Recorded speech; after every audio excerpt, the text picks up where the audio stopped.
Imperative sentences. Imperative sentences होते हैं आदेशात्मक वाक्य, जिसमें किसी कोई आदेश, कोई प्रार्थना, कोई उपदेश इत्यादि दिया जाता है, उन्हें इंपेरेटिव सेंटेंसेस कहा जाता है। आदेश, उपदेश, प्रेरणा, आशीर्वाद,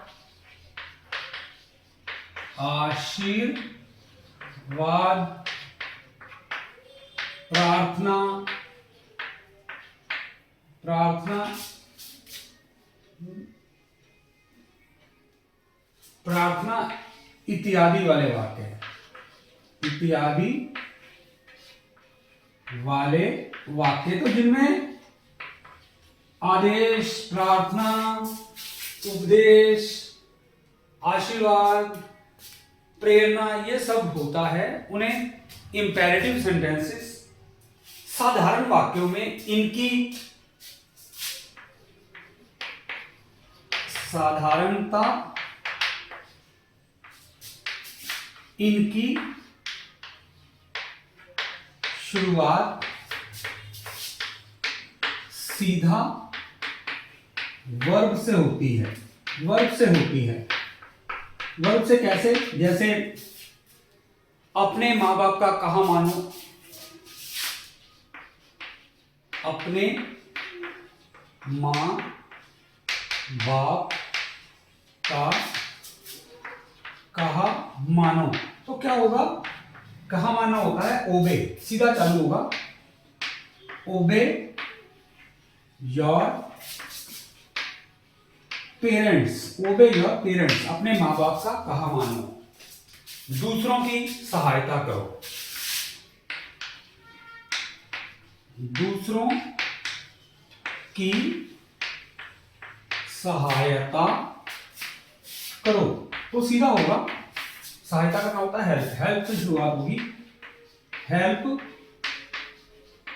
अदर्स। दूसरों की सहायता करो, वहां जाओ, गो देयर, यहां आओ, कम हियर, ये सब आदेशात्मक वाक्य हैं। गाय का दूध निकालो, गाय का दूध निकालो, मिल्क द काउ, गाय का दूध निकालो। गाय का दूध निकालो यानी कि दूध निकालना होता है मिल्क, दूध भी मिल्क होता है और निकालना भी मिल्क होता है, वर्ब भी होता है मिल्क द काउ, गाय का दूध निकालो। अब इसमें कई बार नकारात्मक आते हैं, वहां मत जाओ, डू नॉट गो देयर, ऐसा कभी मत करो, नेवर डू दिस। तो कुछ ऐसे भी आते हैं जब वाक्य नकारात्मक ना वाले हों, नकारात्मक हों, तो डू नॉट, नेवर इत्यादि लगाकर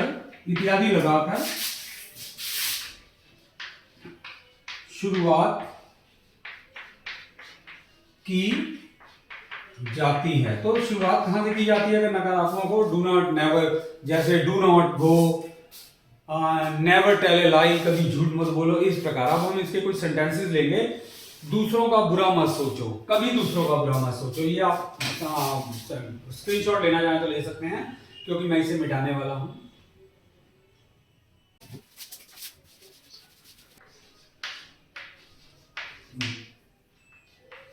दूसरों का कभी बुरा मत सोचो, यानी कि दूसरों का बुरा कभी मत सोचो। तो क्या होगा? नेवर, नेवर होता है कभी नहीं, नेवर थिंक, थिंक होता है सोचना, नेवर थिंक। अब बुरा क्या होगा? दूसरों का बुरा, ill, ill, I double L, ill of others, never think ill of others, दूसरों का कभी बुरा मत सोचो। झूठ मत बोलो, झूठ मत बोलो।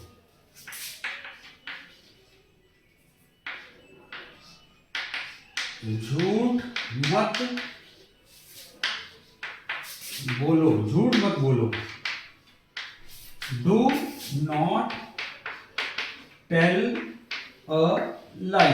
अब देखिए, डू नॉट टेल अ लाई, झूठ मत बोलो। लेकिन अगर आपका झूठ कभी मत बोलो, मान लीजिए छठा एग्जाम्पल, झूठ ये होता कभी मत बोलो, तो क्या होता, डू नॉट की जगह नेवर होता, नेवर टेल अ लाई, कभी झूठ मत बोलो। डू नॉट टेल अ लाई, झूठ मत बोलो। नेवर टेल अ लाई, कभी झूठ मत बोलो। तो इस प्रकार नकारात्मक वाक्य आदेशात्मक वाक्यों में बनते हैं। सेंटेंसेस आते हैं, उसे वहां जाने दो, आओ चले, उसे खाना खाने दो, आओ चले, आओ यह काम करें। इस प्रकार के वाक्यों को हम किस प्रकार, यानी कि इसमें कोई परमिशन इत्यादि देने या लेने की बात होती है, तो ऐसे वाक्यों में अक्सर लेट का प्रयोग किया जाता है। आप इसका स्क्रीनशॉट ले सकते हैं, क्योंकि मैं इसे मिटाने वाला हूं। अगर वाक्य में आने दो, जाने दो इत्यादि शब्दों का प्रयोग हो, ये मेरे द्वारा ही लिखित किताब है। अगर वाक्य में आने दो, जाने दो, करने दो, खाने दो,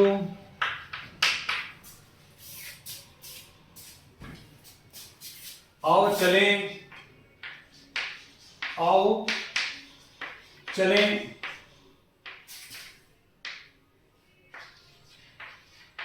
चलो यह काम करें इत्यादि हो। देखो, ये सब इत्यादि हो यानी कि कोई परमिशन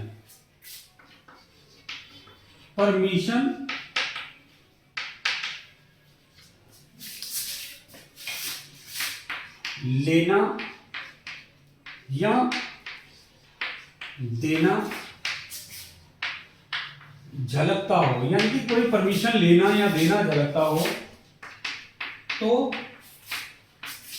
ऐसे वाक्यों को लेट लगाकर बनाते हैं। LET, लेट लगा कर बनाते, तो ऐसे वाक्यों को लेट लगाकर बनाते हैं। जैसे आओ स्कूल चले,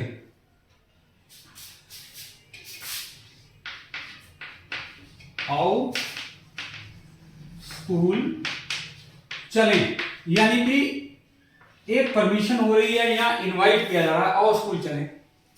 तो ये नहीं होगा गो टू स्कूल, वो तो हो जाएगा कि जाओ स्कूल जाओ, चलो स्कूल चले, मतलब हम। तो let us go to school, देखिए let us go to school, चलो हम स्कूल चले, यहां आएगा। अब ये आई वी नहीं है, वी का अस जो है वो ऑब्जेक्टिव प्रोनाउन है। मैंने आपको प्रोनाउन सिखाए हैं, एक बार मैं आपको चार्ट दिखाता हूं, आप चाहें तो इसका स्क्रीनशॉट भी ले सकते हैं। जैसे कि ये आप देख सकते हैं, ये प्रोनाउंस हैं। जैसे आई वी का ऑब्जेक्टिव क्या होता है, मी या अस, लेकिन आओ स्कूल चलें, यहां बात हो रही है हम मिलकर स्कूल चलें, उसका ऑब्जेक्टिव केस होगा अस। तो लेट के साथ हमेशा ऑब्जेक्टिव केस का सब्जेक्ट लगाया जाता है, अस। आप ये देख सकते हैं, इसका स्क्रीनशॉट ले सकते हैं। मेरे पहले वीडियोस में मैंने सबसे पहले वीडियोस में पर्सनल प्रोनाउंस को खोलकर समझाया है।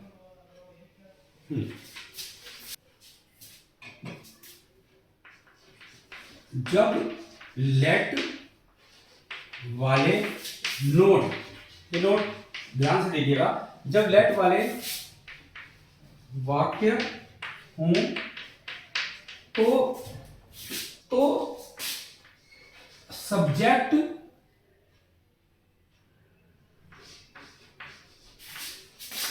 ऑब्जेक्टिव केस होगा, तो सब्जेक्ट ऑब्जेक्टिव केस होगा, वी नहीं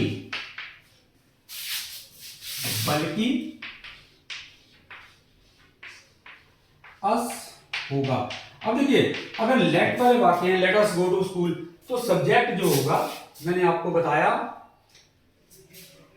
अस, ऑब्जेक्टिव केस। ये अभी मैंने आपको चार्ट में दिखाया है कि ऑब्जेक्टिव केस में ये नहीं आएगा, सब्जेक्टिव केस नहीं आएगा कि लेट वी गो नहीं, let I go, let we go, let you go नहीं, लेट अस गो, चलो चले, अस आएगा, ठीक है। लेट अस गो, या मैं जाऊं, लेट मी गो, मुझे जाने दो, लेट मी गो, मुझे जाने दो, लेट आई गो नहीं, लेट मी गो। तो आप ये पर्सनल प्रोनाउंस का वीडियो देखें, उसको अच्छी तरह समझें, क्योंकि लेट के साथ ऑब्जेक्टिव केस वाला सब्जेक्ट प्रयोग होगा। चलो यह काम करें तो क्या होगा, let us do this work, let us do this work, चलो यह काम करें, या चलो यह काम करते हैं, let us do this work. इसके बाद मैं आपको कुछ एग्जांपल और बताता हूं, जैसे कि आओ खाना खाएं,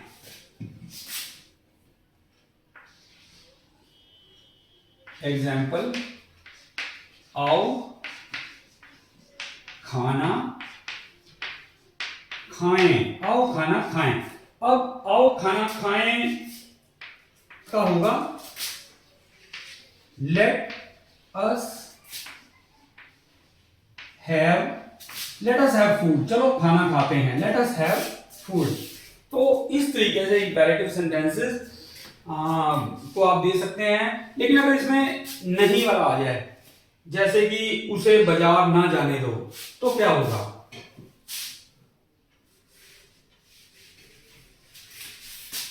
जैसे अभी तो हमने सिंपल देखे, चलो यह काम करें, चलो खाना खाएं। अब आए एग्जांपल लेते हैं एक और,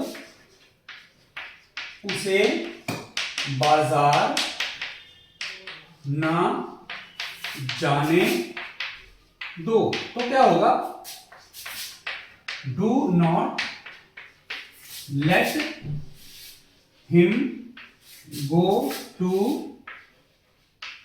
मार्केट, बाजार, उसे बाजार ना जाने दो।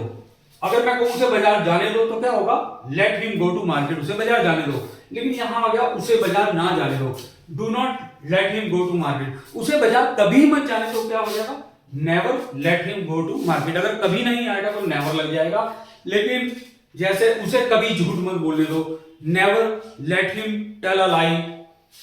तो आपने ये सेंटेंसेस आप देखें नेगेटिव में, मैं ये थोड़ा सा मिटा देता हूं ताकि आपको कोई कंफ्यूजन ना हो, आप अच्छे तरीके से समझ सकें। कुछ कार्य जबरदस्ती या जोर देकर करवाए जाते हैं, तो जैसे बच्चे को बिठा दो, तो ऐसे में लेट नहीं लगता। जब कोई कार्य किसी से जोर देकर करवाया जाए तो शुरू में का प्रयोग होता है। तो शुरू में मेक का प्रयोग होता है, जैसे कि बच्चे को बिठा दो, ये एग्जांपल्स नीचे के बिठा रहा हूं मैं।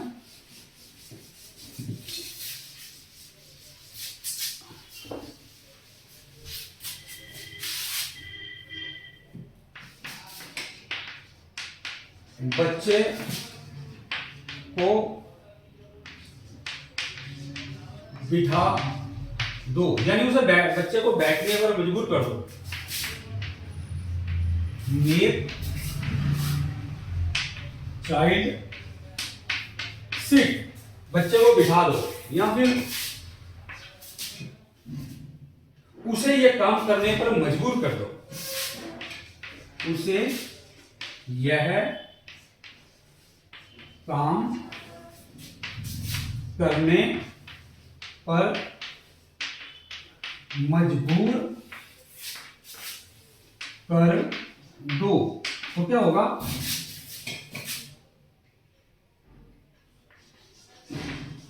Make him do this work, make him do this work. ठीक है, अभी मैं कोई और एग्जांपल आपको बताता हूं, उसे पढ़ने पर मजबूर कर दो।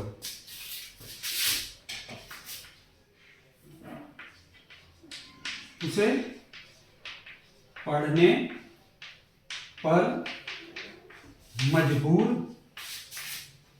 कर दो। जैसा कि हम बचपन में बच्चों को बोलते हैं उसको पढ़ने पर मजबूर कर दो, रवि को अच्छी तरह पढ़ने के लिए बोलो, तो क्या होगा, मेक हिम स्टडी। तो आप एक बात देखेंगे कि जहां जहां मेक लगा है, make child sit, make him do do, make child sit, make him do, make him study. अब देखिए जहां जहां मेक लगा है वहां वर्ब की फर्स्ट फॉर्म लगी है, तो इससे आपको पता चलता है मेक के साथ वर्ब की फर्स्ट फॉर्म लगेगी। अगर मेक वाले सेंटेंस हो तो वर्ब की फर्स्ट फॉर्म लगेगी। अब मैं आपको कुछ सेंटेंसेस दूंगा इसी वीडियो में। मेरा ये वीडियो आप लाइक कीजिएगा, इसे शेयर कीजिएगा और चैनल को सब्सक्राइब कीजिएगा ताकि मैं आपको और भी ज्यादा से ज्यादा अच्छे तरीके से इंग्लिश सिखा सकूं। तो बाकी वीडियो देखते रहिए, पूरा वीडियो देखिए और इससे इसका फायदा उठाइए, चैनल को जरूर सब्सक्राइब कीजिए। तो मैं आपको कुछ सेंटेंसेस दे रहा हूं जिसे आपने आंसर के रूप में कमेंट सेक्शन में लिखना है। अगर कोई गलती होगी तो मैं आपको उसका राइट आंसर बताऊंगा। बाकी अगर आप ये स्क्रीनशॉट लेना चाहें तो ले सकते हैं।